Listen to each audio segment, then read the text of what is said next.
रमेश जैसे दुकानदारों का कहना है कि उन्हें महंगे हरे धनिये की सप्लाई मिलती है, जो उनके लिए एक बड़ा चैलेंज है। इसकी वजह से उनकी फरोख्त में कमी आई है, लेकिन वो हार नहीं मानते। बड़े दुकानदारों की कम कीमतें छोटे दुकानदारों के लिए एक मुश्किल पहेली बन गई हैं।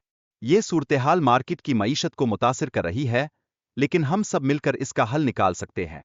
गांव में पहले कई ठेले हुआ करते थे, मगर अब सिर्फ चंद दुकानदार बाकी रह गए हैं। ये तब्दीली वाकई हैरानकुन है और हमें अपने मकामी दुकानदारों का ख्याल रखना है। दुकानदारों ने कम कीमत पर ज्यादा धनिया देना शुरू कर दिया, जिसका फायदा ग्राहकों को हुआ। लेकिन ये छोटे दुकानदारों के लिए मुश्किलात ले आया और हमें उनकी मदद करनी चाहिए। जमींदार ने कहा कि छोटे दुकानदारों की कारोबारी सरगर्मियों को खत्म करने के लिए वो महंगे दामों हरा धनिया बेच रहे हैं। ये वाकई गैर मुनसिफाना है, लेकिन हम साथ मिलकर उनका सामना कर सकते हैं। जब छोटे दुकानदार ने कारोबार बंद किया तो बड़े दुकानदारों ने अपनी मर्जी के निर्ख मुकर्रर कर लिए, जिससे ग्राहकों को वाकई नुकसान हुआ। लेकिन हम उन्हें मजबूती से वापस पालाएंगे। बलुआ चचा रमेश को बताते हैं कि वो पहले अपने खेतों में बड़ी तादाद में हरे धनिया उगाया करते थे। अब हालात बहुत बदल चुके हैं, लेकिन कुछ नया करने का वक्त है। बलुआ चचा ने रमेश को हरे धनिया के खुफिया कस्बे जाने का मशवरा दिया। वहां वो धनिया मुफ्त तकसीम कर सकता है और ये वाकई एक शानदार मौका है। रमेश बलुआ चचा की बातों पर यकीन करता है और फैसला करता है कि वो इस खुफिया कस्बे की तरफ जाएगा।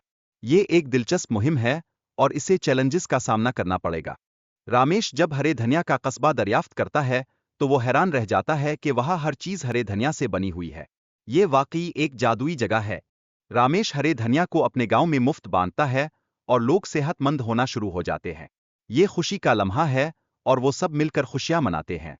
गांव के लोग रामेश के हरे धनिया का इस्तेमाल करने के बाद सेहतयाब हो जाते हैं। उनकी खुशियां वापस आ जाती हैं और वो रामेश की बहुत तारीफ करते हैं। रमेश के हरे धनिया की मकबूलियत ने लोगों की जिंदगियों में बेहतरी ला दी है।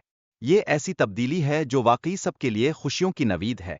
जमींदार का रमेश को धमकाना ये जाहिर करता है कि वो अपनी ताकत खो रहा है और लोग रमेश की हिमायत में खड़े हैं। ये एक ताकतवर पैगाम है कि हम सबको मिलकर खड़े रहना है।